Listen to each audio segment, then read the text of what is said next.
সাবধানে থাকবে। টাটা।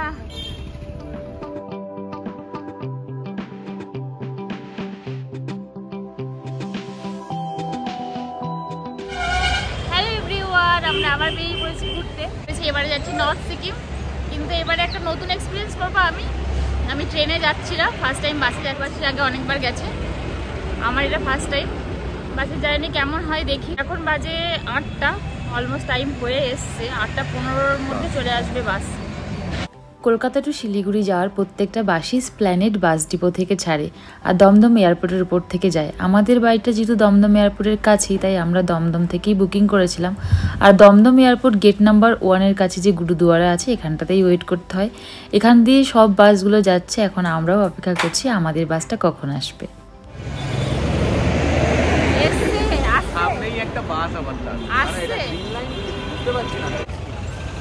এসে গেছে আমাদের গাড়ি, এসে গেছে। দেখতে পাচ্ছি গ্রিন লাইন। যাবো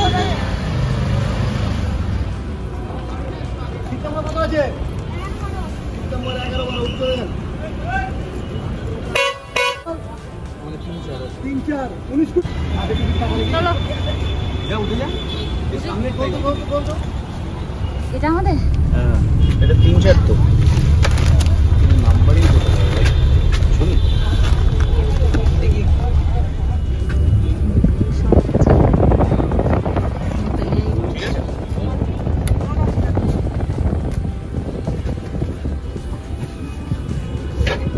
ভালো করে অ্যাডজাস্ট করো। আর ঢুকছে না ভেতরে।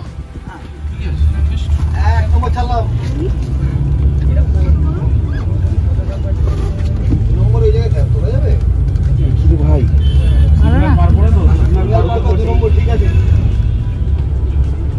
আমরা বাসে বসে পড়েছি। এখন বাজে 12টা, আমরা ডিনার করতে নেমেছি। আর সিনারিওটা দেখাচ্ছি আমি।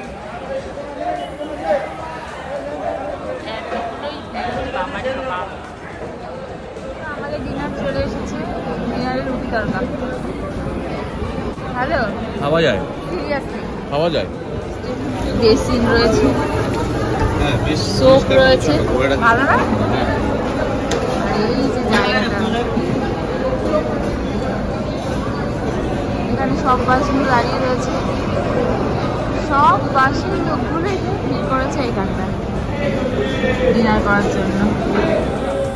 তো আমরা যে বাসটায় এসেছি সেই বাসের নাম ছিল গ্রিন লাইন আর নাম্বার ছিল 7576। আমরা মেক মাই ট্রিপ থেকেই এই বাসটা বুকিং করেছিলাম।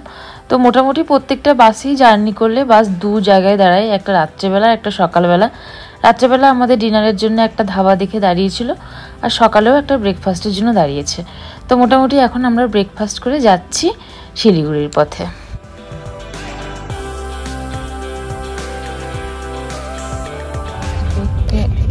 থেকে একটা প্যাকেট দিয়েছে, প্যাকেটে কি কি আছে দেখাচ্ছি। একটা মশলা মুড়ি, আর আছে এটা একটা টিফিন স্লাইস। এবারে রয়েছে একটা রিয়েলের ফ্রুট জুস, আর রয়েছে জিরা বিস্কুট। একটাও ঠিক খাওয়ার মতো আমার লাগলো না। এখন খেতে ইচ্ছা করছে না। এটা খাবো না, যেটা খাবো সেটা হচ্ছে আমি এইটা খাবো। আমরা কিনেছি কিটক্যাট, খাই। বাস থেকে নেমে পড়েছি, এবার যাচ্ছি টোটোতে। টোটো করে যাব বাইক।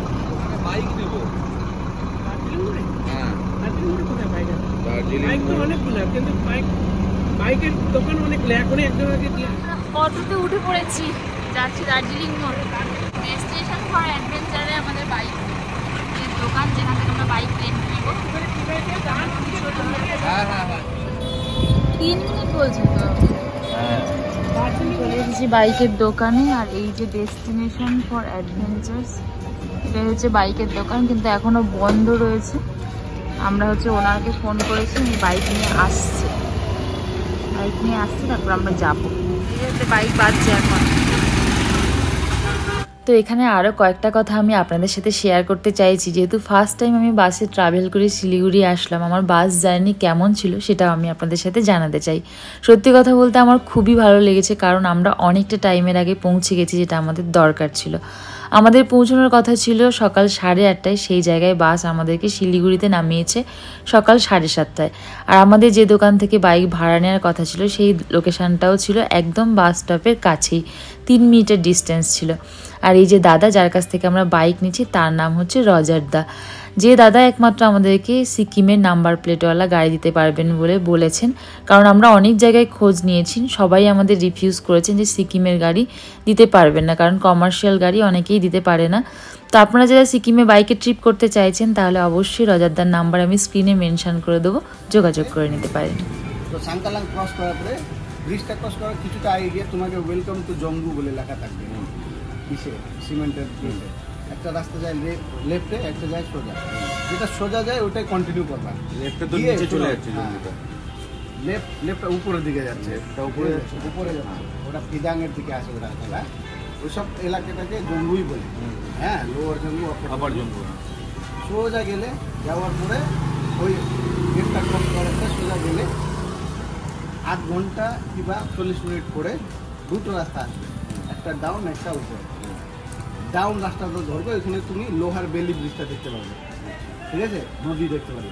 ওই ব্রিজটাকে তোমাকে ক্রস করে তারপরে আপ হিল আসবে, জিগজ্যাগ হেয়ারপিন ব্যান্ড আসবে, ভালো কন্টিনিউ। একটু খারাপ আছে, কাদা ওই নাগার মতো কাদা বানাই তো বাস। একটু হেয়ারপিন ব্যান্ড আসবে, ওইখান দিয়ে তুমি ডাইরেক্ট পৌঁছাবে টুং চেকপোস্ট। টুং চেকপোস্ট যখন নামবে, রাস্তাটা করে নেমে মেন রোডটা দেখতে পাবে, এই যে রাইট হ্যান্ড সাইডে এই সামনে একটা চেকপোস্ট থাকবে, ওখানে গিয়ে সামনেটা নাগা থেকে ছাড়ছে না কেন? নাগা থেকে ছাড়ছে না কেন? নাগার রাস্তা খুব খারাপ আছে। না, ছাড়তেছে নাগা, বাট আপনার উপরে ওটা রাস্তা ভয়ানক কাদো, আর বাইকটা অর্ধেক ঢুকে যাবে কাদো, ঢুকে যাবে কাদা। তোমার ওই ওখান থেকে তো তাহলে চুংথাংয়ের ওখানটা কি করবো? ওই টুং হয়ে যে ওখানে যাবো, চুংথাং তো আছে, তো রাস্তা আছে, ব্রিজ সব আছে, সব কিছু আছে। আবার চুংথাং থেকে লাচেন অব্দিও 40% অফরোড আছে, আর ভালোই অফরোড আছে, ঠিক আছে। আর ওইটা খুব উপর দিয়ে পাথর উপরে, বিওয়্যার অফ শুটিং, ঠিক আছে, ঠিক আছে, এটা সবসময় মাথায় রাখবে, হ্যাঁ। তো এটাই হচ্ছে আমাদের সাথী, যেটাতে করে আমরা 3 দিন নর্থ সিকিম ঘুরবো। আর 3 দিনের জন্য আমরা এটাকে বুক করলাম। পার ডে এটার রেট পড়ছে 1800 টাকা করে। যেহেতু আমরা নর্থ সিকিম যাচ্ছি, অনেকটা অফ রোড টার্নিংও রয়েছে অনেকটা, তাই হাই সিসির বাইক লাগে, তাই জন্য হিমালয়ান 400 সিসির বাইক আমাদের বুক করতে হয়েছে।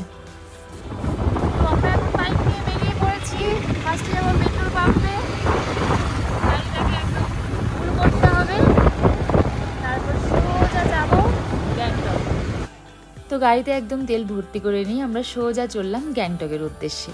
আমরা প্রথমে ভেবেছিলাম NH10 ধরে যেতে পারবো না, NH10 রাস্তা বন্ধ আছে।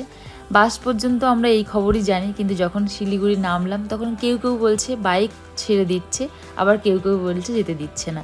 তো আমরা রিস্ক নিয়ে বেরিয়ে পড়েছি NH10 দিয়ে। তো আমাদের সত্যি কথা কোনো অসুবিধাই হয়নি। আর কোন কোন টাইমিংয়ে আসলে NH10 একদমই ফাঁকা থাকে, আর বাইক দিয়ে সেরকম প্রবলেমই করছে না। তো সব কিছুই ডিটেলসে আমি পরের ব্লগে আপনাদের সাথে শেয়ার করব। তো আজকের মতো এইটুকুই, দেখা হবে নেক্সট ব্লগে। ততক্ষণের জন্য আপনারা সুস্থ থাকবেন, ভালো থাকবেন। আর যদি ভিডিওটা ভালো লেগে থাকে তাহলে অবশ্যই লাইক, কমেন্ট আর চ্যানেলটাকে বেশি বেশি করে শেয়ার করে দেবেন।